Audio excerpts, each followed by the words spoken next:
I never thought grief could taste like ash in my mouth, but on the day I buried my husband Richard, that is exactly what it felt like. The sun was blazing high over Highland Park in Dallas, its warmth falling on the polished marble stones and the rows of black cars lined neatly along the church drive. Inside the Carrington pews, the air smelled of lilies and expensive perfume, yet I felt as if I was suffocating.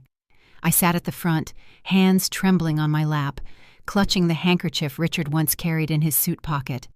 My heart was heavy, not just with loss, but with the uneasy glances cast my way. I knew my son Ethan was restless. I could feel it. Richard was a man of legacy, of stature.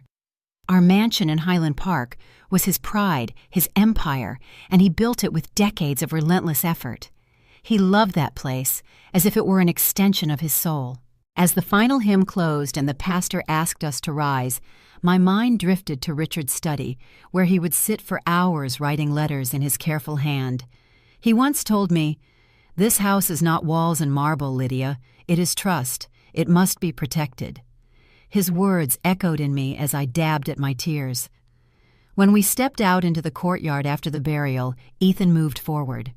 He was tall, sharply dressed, his arm draped with Vanessa's. She wore a black dress that clung to her like armor, her chin lifted high. The crowd parted for them, whispers chasing their every step. My heart stilled. Something about the way Ethan adjusted his tie before speaking to the family made me feel as though I were about to witness a performance, not a son mourning his father. "My father's affairs," Ethan announced, his voice ringing clear across the stone courtyard, "are now concluded. As his only son, I am the rightful heir to the Carrington estate. The mansion, the assets, all of it. All. From this moment on, the house is mine." A gasp rippled through the gathering. I felt the sting of 100 eyes snapping toward me. My knees almost gave way beneath me, but I forced myself to remain still, clutching my handbag to keep from trembling. My son had chosen this moment, his father's funeral, to strip me bare before the world. Vanessa's lips curved into a thin smile as she leaned into Ethan's side. "Mother will be moving out," she added coldly, as if she were dismissing a housemaid rather than a widow. The words pierced deeper than the sharpest blade. I wanted to speak, to shout that it wasn't true, that Richard would never have allowed this. But my throat closed, and all I managed was silence. The crowd stared at me, waiting for my rebuttal, waiting for the dignity of the Carrington name to be upheld. But I stood there, mute, as Ethan nodded confidently, shaking hands with relatives who looked confused yet unwilling to challenge him. It was then that I realized he looked at me not like a son burying his father, but like a banker closing a deal. The shame was unbearable. My sister-in-law lowered her gaze. A cousin whispered something about how cruel it was. 2 neighbors shook their heads, pity plain on their faces. I felt stripped of my identity, no longer the lady of the house, but a discarded relic.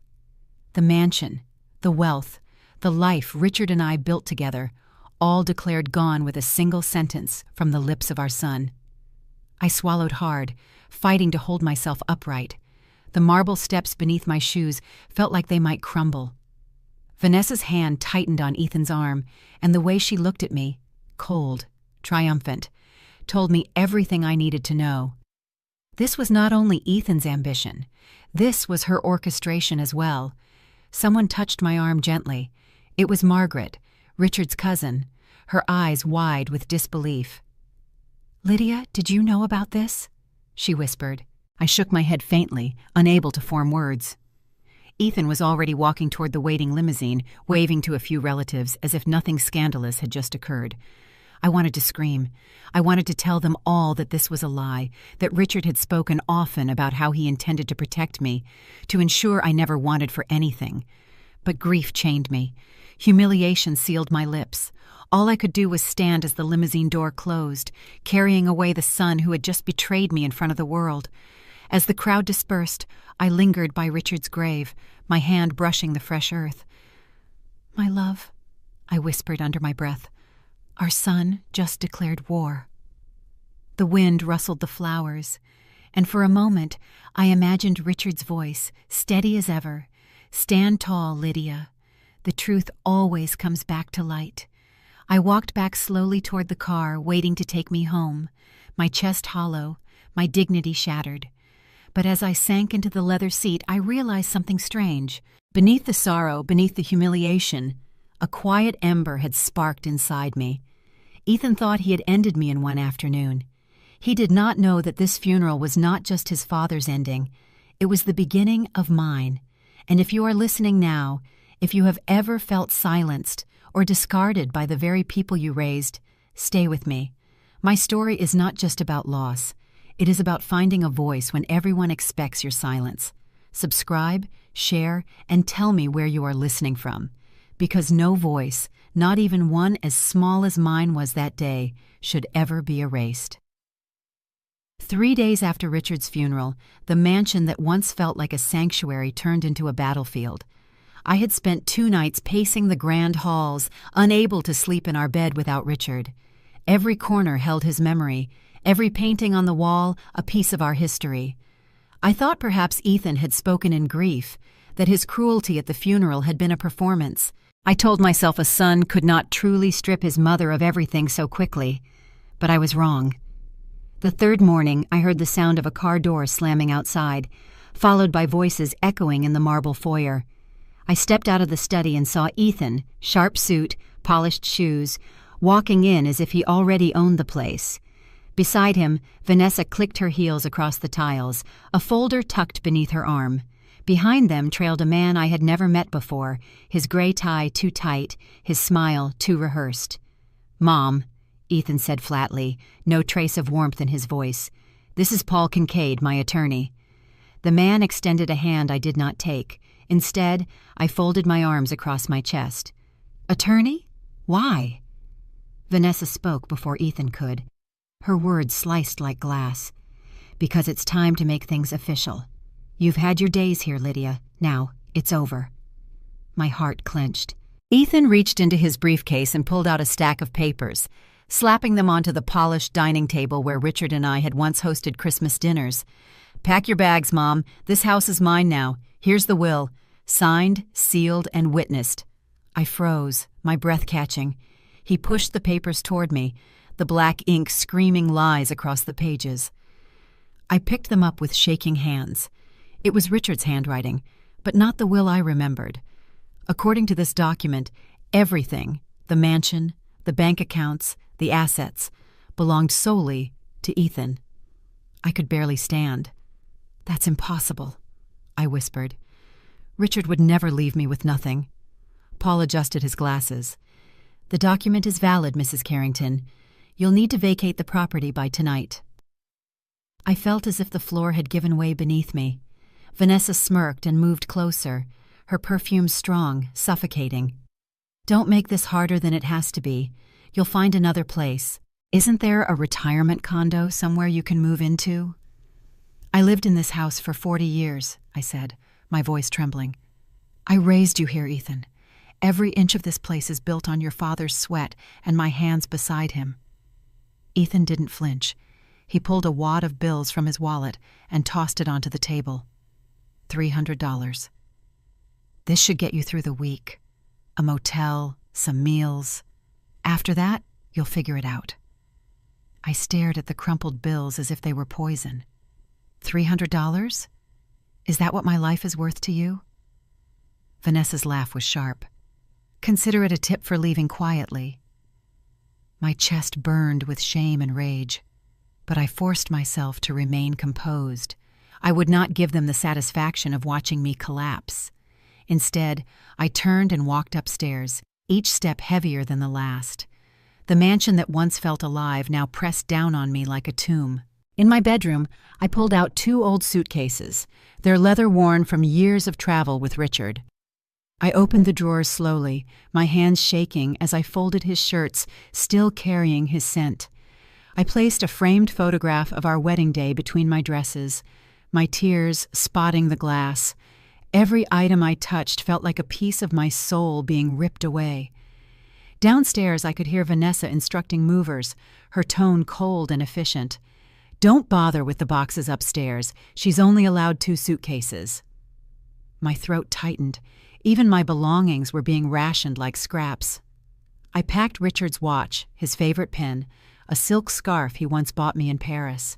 Each item was a memory, a piece of proof that my life had meant something, but the weight of those memories pressed harder than the clothes I stuffed into the cases. When I finally closed the suitcases, the sound of the clasps snapping shut felt like a verdict. I dragged them downstairs, my body trembling from the effort. Ethan stood waiting, arms crossed, his expression unreadable. Vanessa's eyes sparkled with triumph.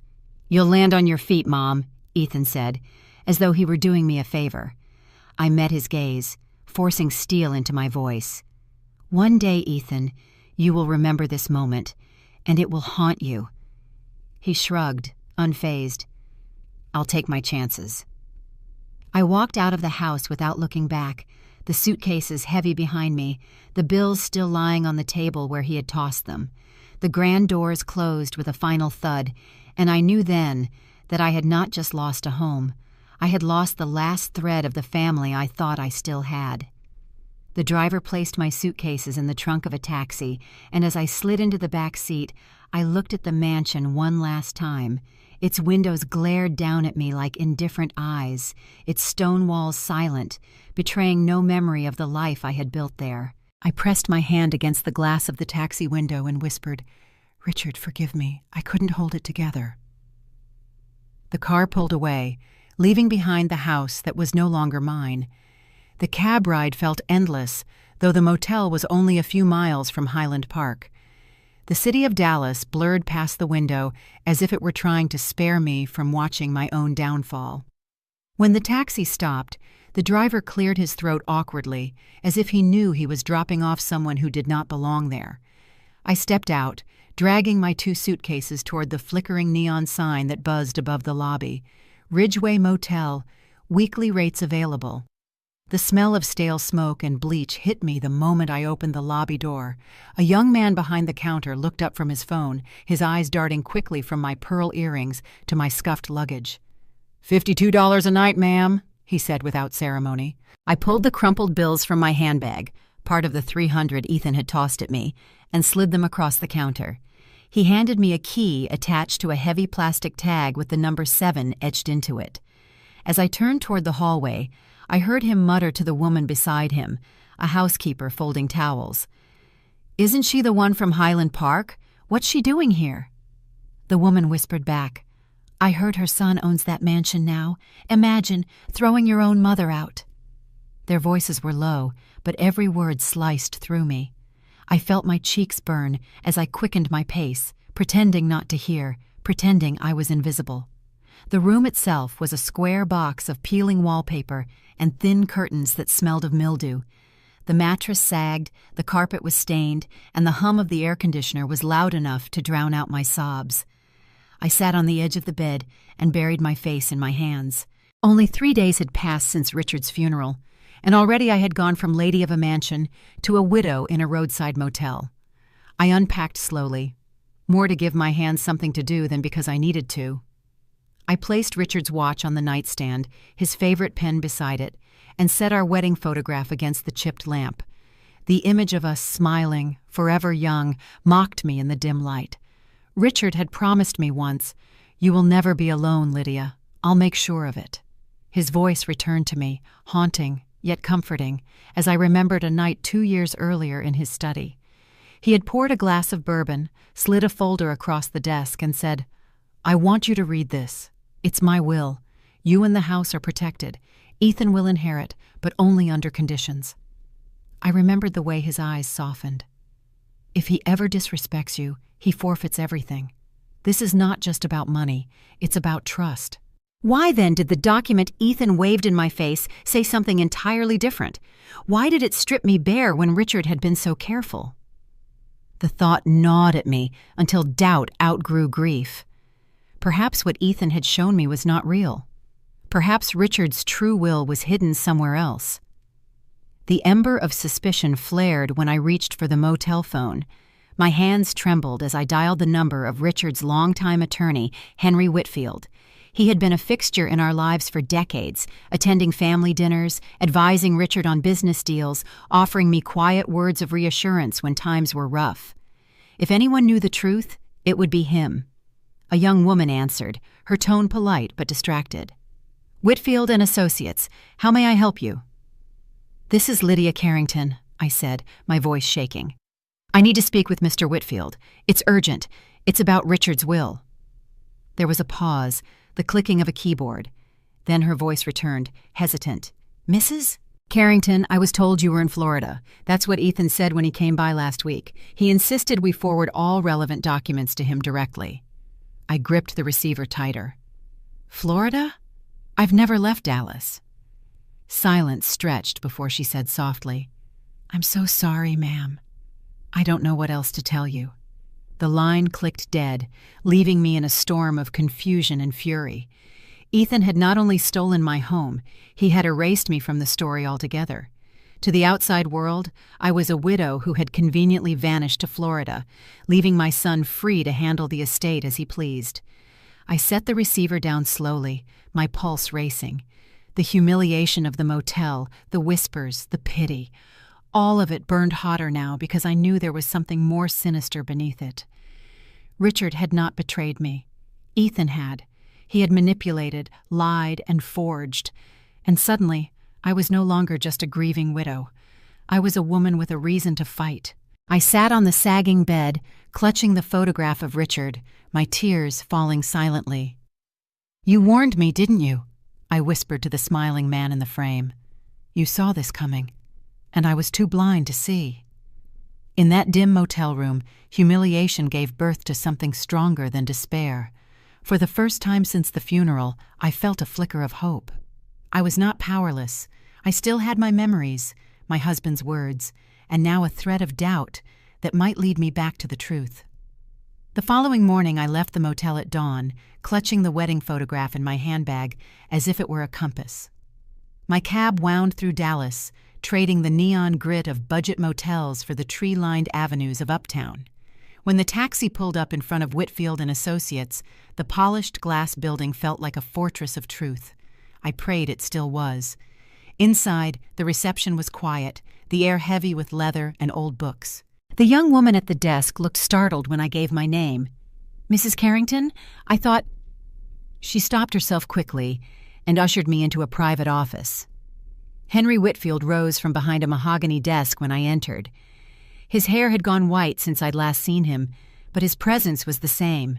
Steady, deliberate, reassuring. He grasped my hands in his voice thick with concern. "Lydia, my God, I heard about Richard. I wanted to call, but Ethan said you were away." "I was never away," I said, my voice trembling. "Henry, something is wrong. Ethan produced a will at the mansion, one that gives him everything and leaves me with nothing. I know Richard wouldn't have done that. Tell me I'm not losing my mind." Henry's brow furrowed. He motioned for me to sit, then unlocked a cabinet behind him. From a safe, he pulled out a thick folder and laid it gently on the desk. "This is Richard's final will, the one he signed in my presence, the one that was filed with the court." When he pushed it towards me, I opened the folder with shaking fingers. The pages smelled faintly of Richard's study, ink and parchment. My eyes blurred as I read the words, the mansion and 70% of the assets to me. $25 million. Ethan was left with $10 million, but only under strict conditions, that he cared for me and committed no fraud of any kind. I pressed my hand to my mouth. Relief and rage collided in my chest. So I was right. Richard protected me. Henry nodded slowly, his eyes darkening. "Your husband left you not just his fortune. He left you his trust. He anticipated that Ethan's ambition might grow reckless. That's why he built safeguards. If Ethan has shown you something else, then it is not the true will. It's either an old draft or a fabrication." My stomach twisted. "Ethan has already thrown me out. He paraded that paper in front of the entire family. He's convinced them all it's real." Henry leaned back, steepling his fingers. "Then Ethan has crossed into dangerous territory. Using an outdated draft as if it were binding is deceit. If he forged documents, that is criminal. The word criminal rang in my ears like a bell. My son had not just humiliated me, he had broken the law. Henry reached across the desk, his hand covering mine. You are not powerless, Lydia. Richard trusted me to safeguard your future. I will help you uncover the truth, but you must be prepared. Ethan will not surrender easily. He has already chosen deception. He will fight to defend it. I looked into Henry's eyes, searching for certainty. In them I found not only the loyalty of an attorney, but the quiet strength of a friend who had known our family for decades. He had dined at our table, toasted at our Christmas gatherings, counseled Richard through crises. He was more than a lawyer. He was the last pillar of stability I had left. I closed the folder and pressed it to my chest as if Richard himself were holding me. Henry, I need to know everything. I need to see every signature, every clause. I need to know exactly what my husband intended, so that when the time comes, I can look Ethan in the eye and tell him he failed. Henry's expression softened with admiration. That time will come. For now, take this copy, study it, and remember, Ethan's inheritance is conditional. If he disrespects you, if he engages in fraud, he loses everything. You hold more power than you realize. For the first time since the funeral, I felt the ground steady beneath me. The humiliation had not destroyed me. It had only hidden the truth I now held in my hands. My husband had not abandoned me. He had armed me. As I left the office, clutching the folder, the city outside looked different. The air was sharper, the light brighter. Hope had returned, faint but real, like the first dawn after a storm. Ethan thought he had ended the stow. I sat on the edge of the motel bed, the copy of Richard's will spread open in front of me. The words glared up at me, unshakable proof that everything Ethan had flaunted was a lie. My hands trembled as I traced Richard's signature, the ink bold and certain, the clauses ironclad. Mansion and majority to me. 10 million to Ethan, but only if he honored and cared for me. My husband had trusted me. My son had betrayed me. I stared at the motel phone for a long time before I finally picked it up. My heart pounded, my throat dry. This was no longer about mourning. This was about truth. I dialed Ethan's number, each ring like a drumbeat of war. He answered on the third. "Mother," he said casually, as though he hadn't thrown me onto the street 3 days after burying his father. "Ethan," I said, forcing my voice to remain steady, "we need to talk about the will." There was a pause, then a chuckle. "The will? What about it? You saw it. It's mine." I took a breath. "No, I saw a forgery. I have Richard's true will in my hands right now. The mansion is mine. 70% of the estate is mine. You were left 10 million on the condition that you respect me. You've already broken that condition." The silence on the other end was heavy. Then I heard a click. He had switched to speakerphone. Vanessa's voice floated in, dripping with mockery. "Oh, this is rich. Mother thinks she's a lawyer now. Listen, Lydia, why don't you just enjoy your little bingo nights and leave the paperwork to grown-ups?" Her laugh rang sharp, echoing even through the receiver. Humiliation surged through me like fire, but I clenched my fists. "You can laugh, Vanessa, but you won't be laughing when the truth comes out." Ethan's tone hardened. "You're delusional. Nobody's going to believe you. You've got no house, no credibility, no audience. And if you keep pushing this, you'll regret it. Do you understand me?" The threat in his voice cut through the line like a knife. For a moment, I almost faltered. This was my son, the boy I had cradled, the boy I had fed and raised, and now he sounded like a stranger, like a wolf who had shed his skin. I straightened my back, gripping the receiver, as if it were the only thing holding me upright. "No, Ethan, you listen to me. You stole my husband's fortune. But you can't steal the truth. The truth has a way of clawing its way out, no matter how deep you bury it." There was a sharp intake of breath on the other end. Vanessa hissed something I couldn't catch, then the line went dead. I sat there in the silence, my heart pounding, my hands trembling. I had done it. I had confronted them. They had tried to belittle me, to silence me with threats and mockery, but I had found my voice. Richard's words echoed in my head. This house is not walls and marble. It is trust. And now, that trust had become my weapon. For the first time, I no longer felt like a discarded widow. I felt like a woman standing on the edge of a battlefield, ready to fight for everything she had left. Ethan wanted me to regret pushing forward, but the only regret I carried was that I had waited this long to begin. 2 days after my heated call with Ethan, I found myself once again seated in Henry Whitfield's office. The curtains were drawn against the Texas sun, the air thick with dust and old books, but my mind was sharper than it had been in weeks. Henry had listened carefully as I recounted Ethan's threats, his mockery, and Vanessa's cruelty. He didn't look surprised. He simply tapped his pen on the desk, the rhythm steady, controlled. "Ethan has already crossed a line," Henry said firmly. "Forgery and intimidation are serious. You cannot face this alone, Lydia. There are people who deal with exactly this sort of fraud. People I trust." I folded my hands tightly in my lap. "People? Who?" The door opened, and a woman in a fitted navy suit stepped in. She carried herself with the crisp authority of someone used to commanding a room. Her badge glinted as she shook my hand. "Detective Rosa Delgado, Financial Crimes Unit. Mr. Whitfield thought we should meet."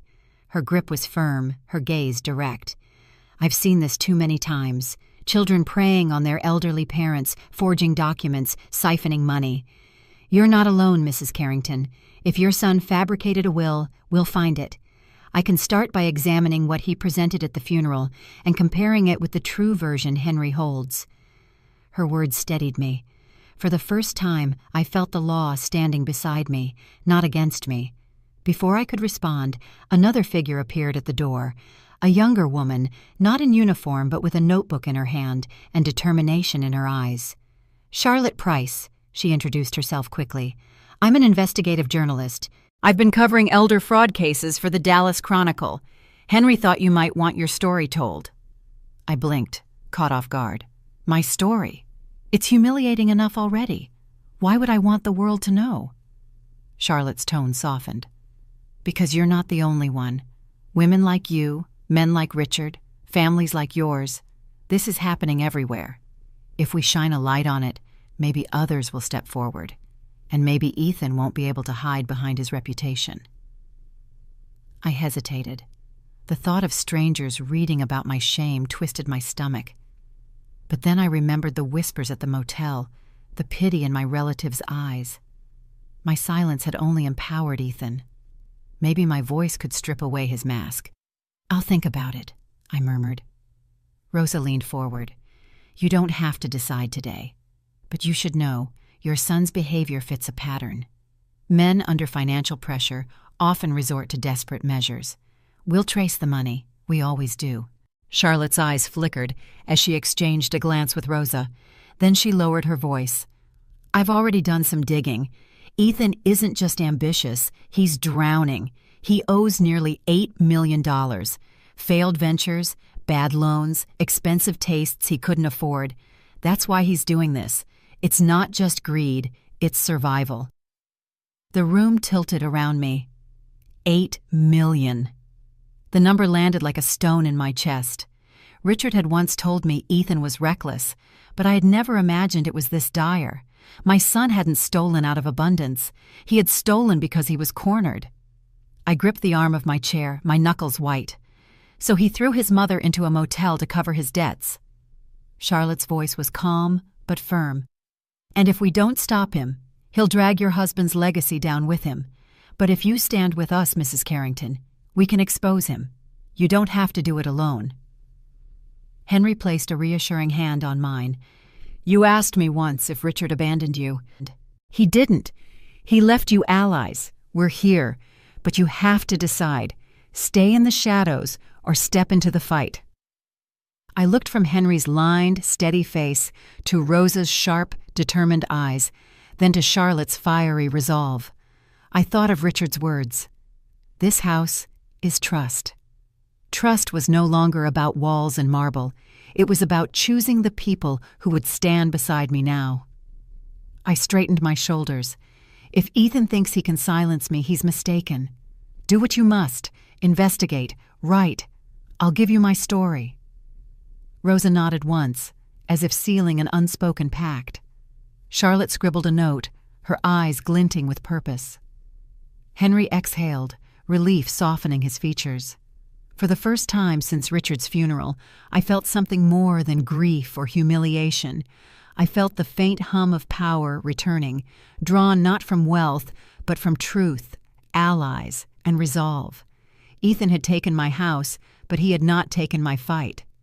Detective Rosa Delgado worked quickly. Within a week, she had gathered copies of the documents Ethan had waved around after the funeral. She laid them across Henry's polished desk, her finger tapping at the inconsistent signatures. "Here," she said firmly. "Richard's authentic will carries his full middle initial. This version doesn't. And look at the notarization. It's dated months before the actual signing. Whoever prepared this wasn't careful enough." Henry adjusted his glasses, nodding grimly. "Paul Kincaid. He's the only one reckless enough to try something like this. He's been circling Ethan for years, whispering in his ear, promising to clean up his mistakes." I stared at the crooked pages, my stomach twisting. So it's true. My son not only lied, he partnered with his lawyer to falsify the very document meant to protect me. Rosa's eyes softened, but her voice was steady. "This is fraud, Mrs. Carrington. He can deny it, but the paper trail will strangle him in the end. Still, he's not sitting idle." As if on cue, my phone buzzed. I opened the news app and froze. Prominent Dallas widow, battling dementia, son forced to take charge of estate. My picture was plastered across the screen, captured outside the motel in my wrinkled dress, my eyes red from sleepless nights. The article quoted sources close to the family, claiming I was confused, unstable, and unfit to manage finances. Ethan had gone public with a smear campaign, painting himself as the dutiful son burdened with the task of managing his mother's affairs while she declined. My hands shook so violently I nearly dropped the phone. "He's calling me senile," I whispered, the humiliation sinking deeper than any wound. "He wants the world to believe I've lost my mind." Rosa's jaw tightened. "Classic strategy. If people doubt your competence, your testimony loses weight. But lies don't hold forever. We'll cut through them." Henry placed a hand on my shoulder, but his reassurance couldn't quiet the storm inside me. My name was being dragged through Dallas society, my reputation shredded in the very circles where Richard and I had once stood proud.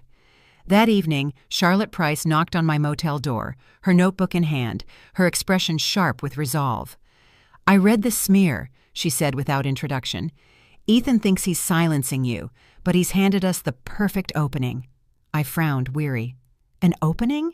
She sat across from me at the small table, flipping open her notes. "You gave me your story, Lydia. I've cross-checked it with records Henry provided and evidence Rosa uncovered. Tomorrow morning, the Dallas Chronicle will publish my piece. Headline, 'The Widow, the Mansion, and the Forged Will.' It won't just reach your neighbors. It will reach the entire city." My breath caught. "Charlotte, that will expose me too. The humiliation—" Her eyes softened but burned with conviction. "Yes, it will. But it will also expose Ethan. Right now, he controls the narrative. Tomorrow, you take it back. Dallas society loves scandal, but they also love justice. Once they see the cracks in his story, they'll start questioning everything. Do you want him to keep writing your ending, or do you want to write it yourself?" The words struck deep. For too long, I had been reacting, stumbling from one humiliation to the next. Perhaps it was time to stand, even if it meant standing in the light of public judgment. The next morning, I bought a copy of the paper at the motel front desk. The headline screamed across the front page, my name in bold letters. Charlotte had told the story with brutal precision. The forged documents, the conditions in the true will, the motel room where a widow had been cast aside by her only son. There were no embellishments, no pity, only truth. By noon, my phone was buzzing with calls. Old friends, neighbors, even strangers who had read the article reached out with outrage. "We didn't know, Lydia," one voice said. "How could he do this to you?" Another message read, "Stay strong. We're on your side." For every whisper of humiliation, there were now louder voices of support. Ethan, however, was furious. That afternoon, his name lit up my phone. When I answered, his voice was venom. "How dare you air family business in the papers? Do you know what you've done?" I steadied my voice. "I've told the truth, and the truth is stronger than your lies." There was a pause, then a snarl. "This isn't over. You think the public cares? Wait until they hear what I have planned next." He hung up before I could answer. The line went dead, but for once I didn't feel powerless. Ethan had fired his shot, but Charlotte had fired back harder. And now, for the first time, Dallas was watching not him, but me. For a brief moment I thought the tide had turned. The article had spread across Dallas like wildfire. At the grocery store, strangers touched my arm and whispered, "We believe you." At church, friends hugged me tightly, their eyes filled with outrage. For the first time since Richard's funeral, I felt less alone. I dared to believe justice might be within reach. But hope is a fragile thing. It can be crushed in a single conversation. Detective Rosa called me into Henry's office one gray afternoon. Her face was taut, her usual sharp confidence shadowed by unease. Charlotte sat in the corner with her notebook closed, unusually quiet. The air was heavy, as if the room itself braced for impact. Rosa placed a folder on the desk, the kind I had come to fear. She opened it slowly, revealing page after page of banking records. "We've been digging into Ethan's finances," she said carefully, "and we found something worse than forgery. He's been fabricating investment reports, funneling money through shell accounts, false statements to the bank, classic financial fraud." I felt my chest tighten. "So you can arrest him then? Isn't this what we wanted?" Henry's expression was grave. "It's not that simple. Some of these accounts are tied to Richard's estate. Ethan used your husband's name as collateral. If this fraud is exposed without preparation, Lydia, the estate itself could be frozen. That means your assets too. Everything." The words hit me like a blow. "My assets? But I did nothing wrong. I didn't even know." Rosa's voice softened. "I know. But the law doesn't move with sympathy. On paper, it could look like you were complicit, or at least negligent. If this comes out the wrong way, you could lose everything Richard left you." The walls of the office seemed to close in. Just days ago, I had believed the truth was my shield. Now it felt like a noose tightening around my neck. I thought of the community whispers, the headlines, the support that had just begun to trickle in. If people believed I had been part of Ethan's scheme, all of it would vanish. Respect, sympathy, even the chance of reclaiming the mansion. My voice cracked. "So, what you're saying is, if Ethan goes down, I could go down with him?" Henry didn't answer right away. Finally, he said quietly, "It's possible, unless we handle this carefully. Ethan isn't just reckless. He's desperate. He's dragging you into the fire with him." Charlotte leaned forward, her tone urgent. "This is why we have to be strategic. If we publish the banking fraud now, without building the full case, Ethan will spin it. He'll paint you as the senile widow who signed papers she didn't understand. The public will eat it up. You'll be destroyed before the courts ever sort it out." Her words felt like daggers. I buried my face in my hands. I thought I was finally standing again, and now it feels like the ground is gone beneath me. Rosa closed the folder. "It's a setback, not the end. But you need to know the stakes. Ethan isn't just taking your house. He's gambling with your entire life. If we want to win, we have to let him expose himself fully. It's the only way to separate your name from his crimes." I lifted my head slowly, tears streaking my face. The motel, the funeral, the humiliation, all of it had been survivable because I believed Richard's will would carry me through. Now even that seemed fragile, threatened by Ethan's lies and fraud. For the first time, despair outweighed rage. I whispered to the empty air, as though Richard were in the room. "You told me the truth would protect me, but what if it destroys me instead?" No one answered. The silence was louder than any threat. The storm I feared arrived faster than I could brace for it. A thick envelope appeared at the motel desk one morning, my name written in bold across the front. Inside, crisp legal papers slid into my lap like a death sentence. Ethan was suing me. The claim?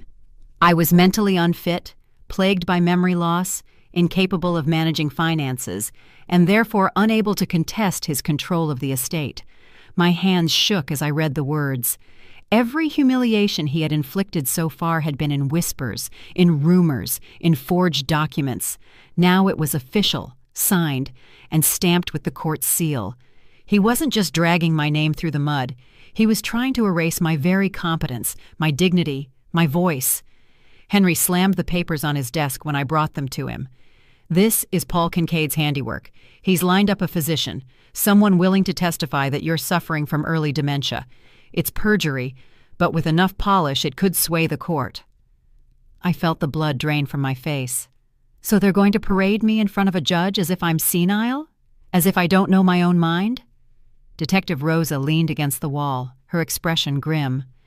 It's intimidation dressed up as legality. If the judge buys it, Ethan could be granted guardianship over you. That means not just the mansion, but your entire future. I couldn't breathe. The walls seemed to close in around me. I imagined standing in a courtroom, strangers staring at me like I was fragile, confused, incapable.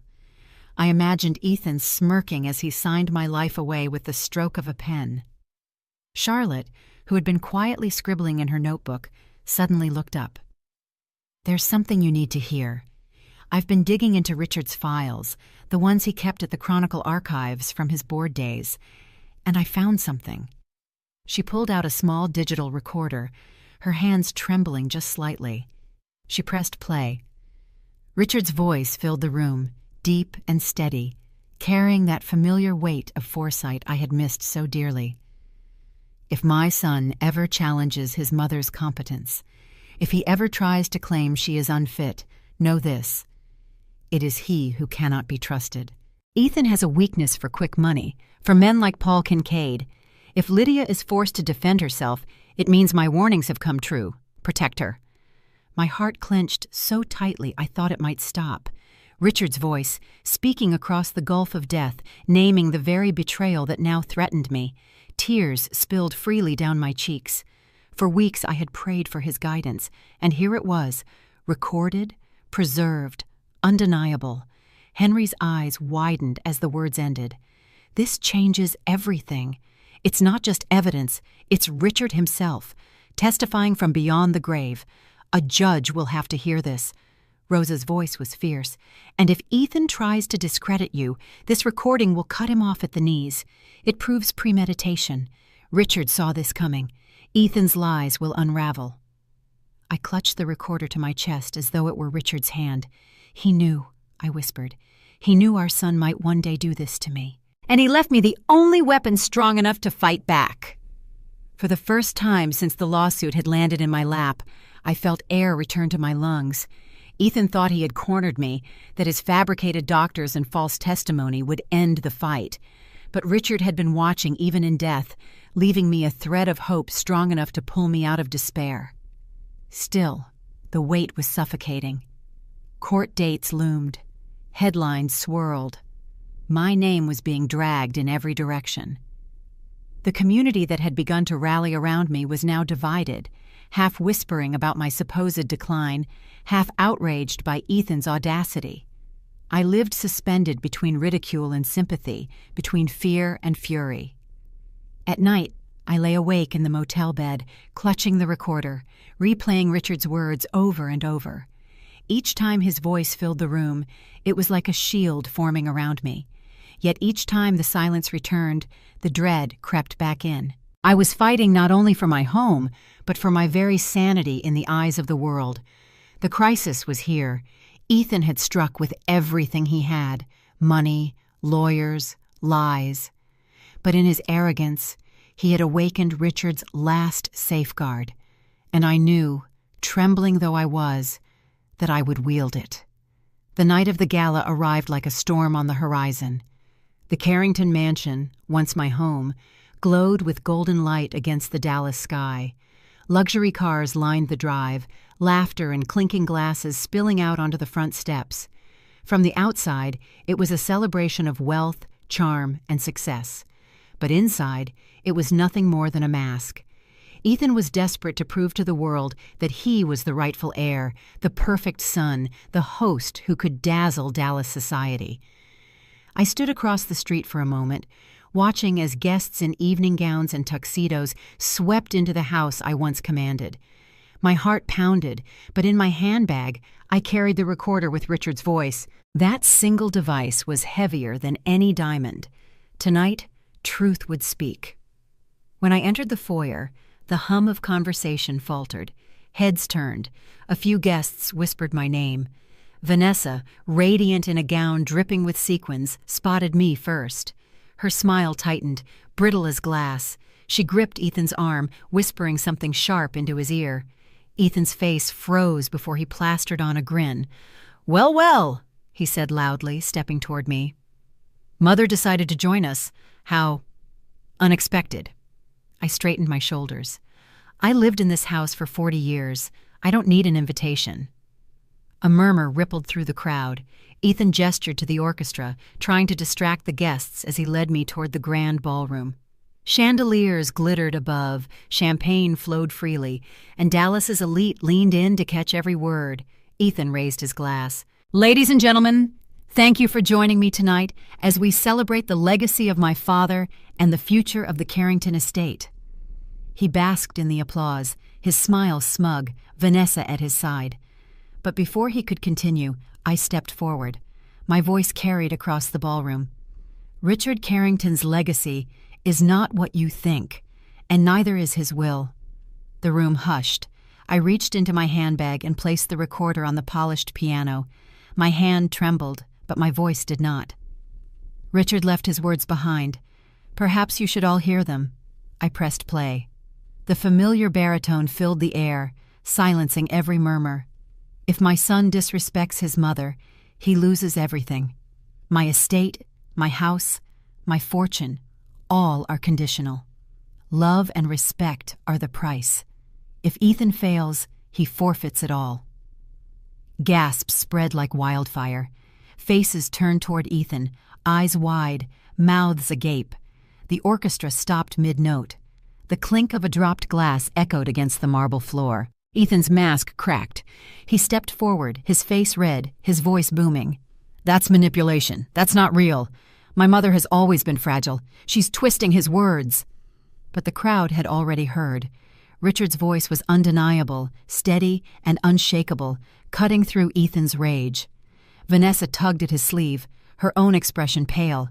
But Ethan only grew louder, his words tumbling out like a man cornered. "She's lying! She's jealous! This is my house, my money, my future!" His voice cracked, the arrogance collapsing into raw desperation. I looked him square in the eye, steady, calm, unflinching. "No, Ethan. You exposed yourself. You wanted to humiliate me. Instead, you humiliated yourself." The room erupted, not in applause but in whispers sharp as knives.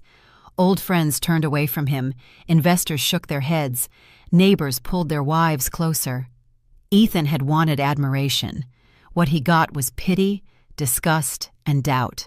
He slammed his fist on the table, shouting, "You'll regret this, Mother! You'll regret it!"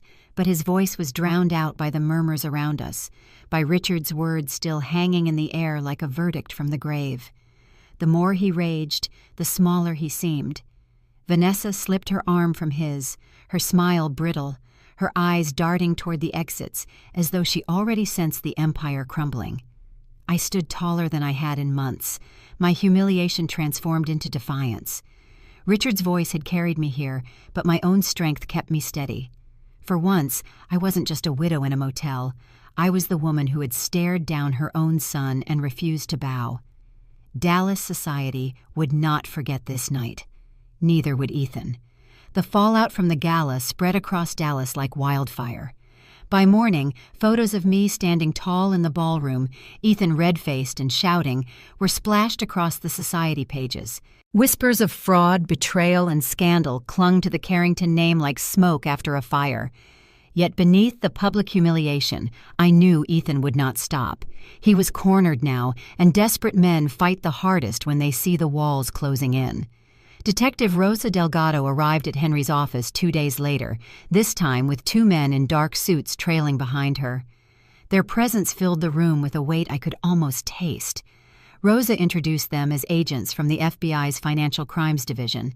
They carried files, thick as bricks, already filled with Ethan's forged documents, false investment reports, and the evidence Rosa had painstakingly gathered. One agent adjusted his tie, his expression unreadable. "Mrs. Carrington, we've been monitoring your son for months. His dealings with banks and shell companies raised red flags. The recording your late husband left, combined with the public incident at the gala, gave us enough leverage to act. But to build an airtight case, we'll need more. We need him on record offering a deal." My chest tightened. "A deal?" Rosa leaned forward, her eyes locked on mine. "Ethan is desperate. He'll try to buy you off to silence you. If we let him think he's succeeding, he'll incriminate himself. We want you to wear a recording device in your next meeting with him." The room seemed to tilt. "You want me to bait my own son?" Henry's hand rested on mine, steady. "Lydia, I know this is unthinkable, but if Ethan isn't stopped, he'll keep bleeding your husband's legacy dry. He'll ruin not just himself, but you as well. This is the cleanest way to separate your name from his crimes." For a long moment, I couldn't breathe.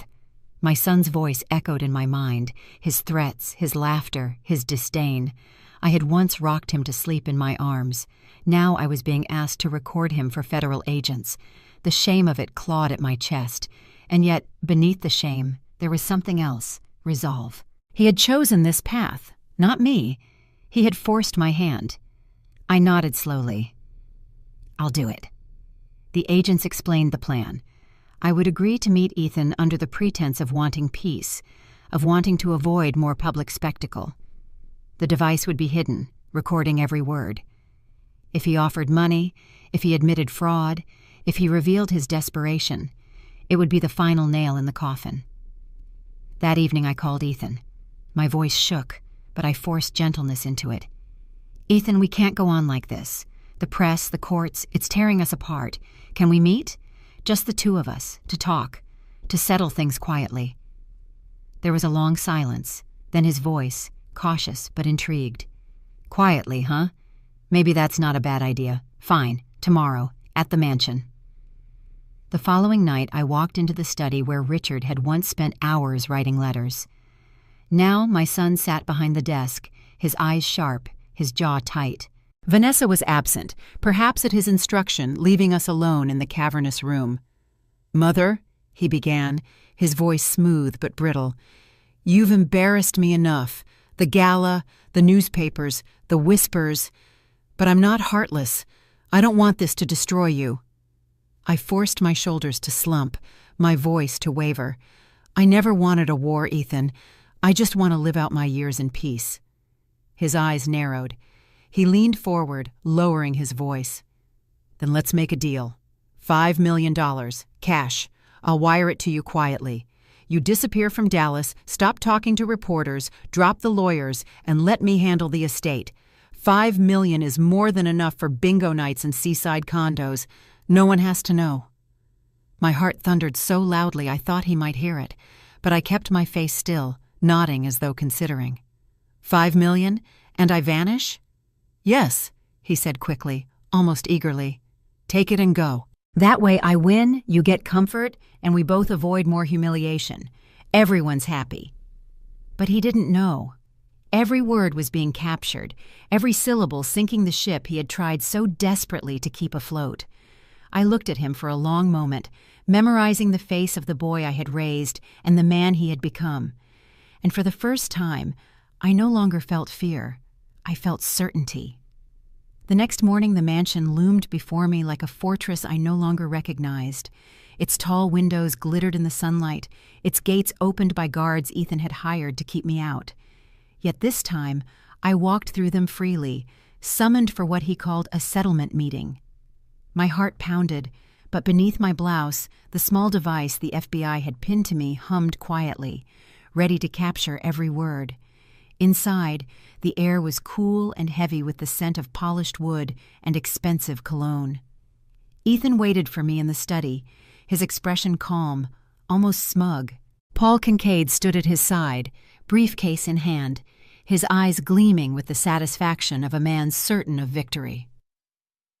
"Mother," Ethan said smoothly, gesturing toward the leather chair across from him, "I'm glad you've come. We can finally end this madness." Paul opened the briefcase and pulled out a thick stack of papers. He laid them on the desk, sliding them toward me as though he were presenting a gift. "This is a settlement agreement," he explained. "In exchange for a financial payout, you agree to relinquish all claims to the estate and acknowledge Ethan as the sole heir. Once you sign, this will be over." I kept my face composed, though my pulse hammered in my ears. "And the payout?" I asked softly. Ethan leaned back, crossing his arms. $5 million, just like we discussed. You'll never have to worry again. No more lawsuits, no more embarrassing headlines. You can buy yourself a nice condo somewhere sunny, live quietly, comfortably. Isn't that what you want?" I let my shoulders sag, as though his words had defeated me. My fingers brushed the edge of the papers, tracing the lines of legal jargon that sought to erase my name, my marriage, my history. $5 million, I repeated faintly, to disappear. Paul gave me a thin smile. "It's generous, Mrs. Carrington. I advise you to take it. The alternative is court, where your competence will be questioned, your reputation dragged further through the mud. This way, you leave with dignity intact." The bile rose in my throat, but I forced a tremor into my voice. Perhaps you're right. I don't have the strength for more battles." Ethan's smirk widened. He glanced at Paul, then back at me. "I knew you'd see reason. All this fighting, all this drama, it was beneath you. Sign this, and we can move on as a family." As a family? The words nearly broke me, the hypocrisy stinging sharper than any insult. Yet I lowered my gaze, masking the fire burning inside me. "May I have a moment to read it?" Paul nodded curtly. "Of course. Take your time. But no, this offer doesn't stay on the table forever." I picked up the pen, rolling it between my fingers, pretending to study the lines of the contract. In reality, I was stalling, giving the device beneath my blouse time to capture every arrogant word. The agents waiting outside would be listening, every sentence Ethan spoke tying the noose tighter around his neck. I looked up, feigning hesitation. "And if I refuse?" Ethan's eyes darkened. "Then you'll regret it. I'll drag you through court until you're too exhausted to fight. I'll strip you of whatever sympathy you've gained. You think those reporters are your friends? They'll turn on you in a second. $5 million is mercy, Mother. Take it." The room fell silent except for the ticking of Richard's old clock on the wall. I let the silence stretch, then slowly set the pen down. "I will think about it," I said quietly. Paul frowned, but Ethan waved a hand dismissively. "She'll sign. She just wants to pretend she still has a choice." I stood, gathering my bag, my voice weak but steady. "Thank you for the offer." As I walked out of the study, my legs trembling, I knew the agents had everything they needed. Ethan's arrogance had spoken louder than any forged will. His threats, his bribes, his disdain, they were all etched into the recording now, undeniable. The morning after the so-called settlement, the Carrington mansion stood poised for yet another performance. Ethan had called me back, insisting that I finalize the deal, certain I would sign away everything.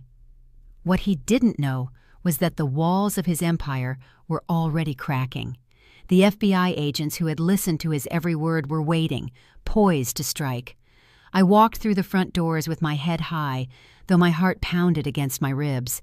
The same marble floor that had witnessed my humiliation after Richard's funeral now echoed with my footsteps of defiance. Ethan stood in the study again, Paul Kincaid at his side, both of them grinning like gamblers who believed they had the winning hand. Vanessa lingered by the fireplace in a silk robe, sipping champagne as if victory were already theirs. "Mother," Ethan said smoothly, "I trust you've come to your senses. The contract is ready. All that's left is your signature." Paul tapped the stack of papers on the desk. "We can file this within the hour. After that, you can enjoy your $5 million in peace." I looked at each of them in turn, then slowly set my handbag on the desk. My fingers brushed the recorder still hidden beneath my blouse, the silent ally capturing every breath. I met Ethan's eyes, calm, steady. "You always underestimated me, Ethan." Before he could answer, the doors behind us burst open. Dark suits flooded the room, badges flashing, voices booming. "Federal Bureau of Investigation! Step away from the desk!" Chaos erupted. Ethan's smirk dissolved into raw panic as agents swarmed him, pulling his arms behind his back. Paul's face drained of color as two officers pinned him against the wall, snapping cold metal cuffs around his wrists. Vanessa dropped her glass, the champagne splashing across the rug as she stumbled backward, stammering, "What is this? What's happening?" Ethan thrashed against the agents, his voice hoarse with fury. "This is a mistake! She set me up! You can't do this!" His eyes locked on me, wild, betrayed. "Mom, you ruined me!" I stepped closer, my voice cutting through the clamor like a blade. "No, son, you destroyed yourself." The words silenced him. For a moment he froze, staring at me as if the truth had finally pierced the armor of his arrogance. Then the agents dragged him out, his protests echoing down the marble hallway. Vanessa lunged forward, tears streaking her carefully painted face. "You can't take him! He's the heir! He's the Carrington name!" An agent turned to her, voice firm. "Ma'am, you're under investigation as an accomplice. Please step aside." Her hands trembled, her voice cracking into a sob. "I didn't know, I swear." But no one listened. The mask of the Ice Queen shattered, leaving only a frightened woman watching her world collapse. Paul cursed under his breath as he was hauled away, muttering about deals and loopholes. But the more he struggled, the more powerless he seemed. I stood rooted in the center of the study, Richard's study, watching the empire my son had built on lies crumble before my eyes. For the first time in months, I felt the weight lift from my shoulders. The mansion no longer suffocated me. It was mine again, not through inheritance, not through money, but through truth and justice. Neighbors gathered outside the gates, their whispers carried on the wind. Reporters rushed forward, cameras flashing as Ethan was shoved into the back of a black SUV, his face twisted with rage. Vanessa stood frozen on the steps, mascara streaking down her cheeks, no longer regal, no longer feared. As the convoy pulled away, sirens fading into the distance, the house grew still. The silence was different now, not oppressive, but cleansing, like the moment after a storm when the air is sharp and clear. I whispered into that silence, "Richard, it's over. He cannot hurt us anymore." The day after the raid, the mansion was strangely quiet. No more footsteps echoing with arrogance, no more cruel laughter drifting from the halls. The Carrington estate, once a battlefield, now felt like hallowed ground reclaimed. For the first time since Richard's funeral, I walked through its corridors without fear, running my hand along the polished wood panels as if greeting an old friend. Boxes of evidence had been carried out by agents, but what remained was mine again. The grand staircase where I had once descended in grief now seemed like a pathway toward renewal. I paused at the landing, looking up at the chandelier, and whispered to myself, "This house remembers me." Henry joined me later that morning, his eyes warm as he placed Richard's authentic will back into my hands. "It's done, Lydia. The court has acknowledged the fraud. Ethan's claims are void. The mansion, the assets, everything Richard intended for you are safe." I nodded, my throat tight with emotion. "Safe," I repeated softly, though the word meant more than wealth. It meant dignity. It meant truth. It meant that Richard's trust in me had not been wasted. But as I stood in the study, the weight of victory gave way to something deeper. This wasn't just about reclaiming what was mine, it was about what I would do with it. I thought of the other women I had met in waiting rooms, women whose children had tricked them out of savings, whose voices had been silenced. I thought of Charlotte's stories, her notes filled with cases that never made headlines. That afternoon, I called a contractor. The study, Richard's sanctum, would be transformed. No longer just a shrine to the past, it would become a place of action. Within weeks, new desks were brought in, shelves cleared for files, the heavy drapes replaced with lighter curtains that let sunlight spill across the room. On the door, a modest plaque gleamed, Carrington Community Legal Clinic. Here, women and men who had been dismissed, defrauded, and abandoned could come for guidance. Henry agreed to volunteer his time, and Rosa offered to connect us with community officers who specialized in elder rights. Even Charlotte promised to write about our efforts, to give voices to the voiceless. When the first client arrived, a frail widow whose daughter had emptied her savings account, I held her trembling hands and told her, "You are not alone. You still matter." In her tearful eyes, I saw a reflection of the woman I had been weeks earlier, humiliated and abandoned in a motel room. Now I could be the one to reach out a hand. At night, I wandered the halls of the mansion, no longer haunted but alive with purpose. The silence was no longer heavy, it was filled with possibility. I moved Richard's photograph onto the desk in the clinic, his steady gaze watching over every decision I made. I realized then that revenge alone would never have been enough. True victory was not Ethan's downfall. True victory was my rebirth, taking what was meant to destroy me and turning it into something that would outlast even his disgrace. The sweetest justice was not in stripping Ethan of everything. It was in building a life he could never touch, a life he never imagined I could create. I was not the woman he cast aside. I was the woman who stood taller because of it. I said it aloud, standing in the glow of the chandelier. The sweetest revenge isn't getting even. It's living the life they said you couldn't. The cemetery was quiet that morning, the grass wet with dew, the sky a pale canvas painted by the rising sun. I walked slowly between the rows of stones until I reached Richard's grave. Fresh flowers rested at its base, their colors bright against the marble. I knelt down, brushing the petals gently, my fingers lingering on the carved letters of his name. For weeks I had carried his voice in a recorder, a lifeline when I felt powerless. But now, standing in the stillness, I realized his voice was no longer confined to a device. It lived inside me, steady and unyielding. I spoke softly, my words carried on the breeze. "You played the longest game, my love, and I finally learned how to play." My throat tightened, but a calm warmth spread through me. Richard had left me more than money, more than a house. He had left me the courage to stand, to fight, and to rise again. I stayed there for a long time, listening to the silence, watching the sunlight spread across the cemetery. It was not grief that weighed on me anymore. It was gratitude, for the truth, for the allies who stood beside me, for the strength I never knew I had. As I rose and walked back toward the gates, I thought of the women who would soon sit in the clinic, the families who would find justice, the voices that would no longer be silenced. Richard's legacy was not just in stone or wealth. It was alive, moving forward through me.